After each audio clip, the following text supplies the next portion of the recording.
G'day, Doug Williams here. We're going on with our investigation, working mathematically with viruses. We've found that viruses need hosts in order to spread through a population. We've found that viruses might infect 2 people, and each of those infect 2 more. They might infect 3 or 5 or 1, or on average even 1.5, and that gives some idea of how vigorous the virus is in the population.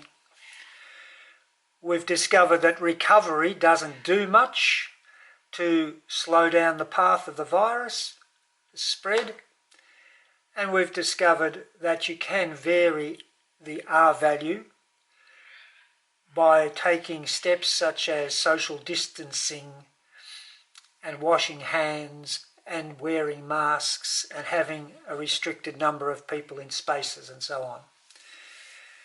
And that gets in front of the virus a little bit, quite a bit. But to really get in front of the virus you need a vaccine, and that's what these red plugs are. This is 20, 5, 10, 15, 20, a small population of people, something like your class size perhaps, and they've all been vaccinated. So if an infected person comes along, there's nowhere for that virus to go, and eventually, when there's nowhere for a virus to go, it does its work in this person, but what is expelled from this person in order to continue the replication of the virus in another host can't happen. There's no other host. That's great, 100% vaccination. But do we really need 100%? Some people could miss out, surely, and we'd still be safe. Let's find out. You wait over there for a bit. Let's say we haven't vaccinated 100%. Perhaps we've only vaccinated 50% of the class. And it doesn't have to be the 50% where the virus comes in the door, of course. So we'll remove that. They were never vaccinated. Oops, missed that one. And there's 50% of that population that's been vaccinated. Well, the old virus comes along, or the infected person comes along, does a little cough, whatever, and the virus looks for another host. Can't look at that one. Well, it will actually get into the body, but it will find it can't get anywhere, but it can look at this one. And if it's got an R value of 2, then 2 more people will be infected.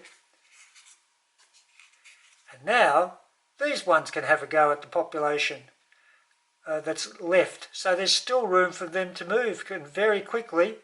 This one could infect those 2, and this one could go for a little wander and infect those 2. And then there's heaps of them to get the people who are left in this classroom. So we didn't actually help the whole population very much just by getting 50% vaccinated. And imagine if only 10% got vaccinated, 2 out of the 20. In this part of the investigation, you're going to be able to explore what happens for different levels of vaccination and how much difference it makes to the active cases and the recoveries and eventually the eradication of the virus.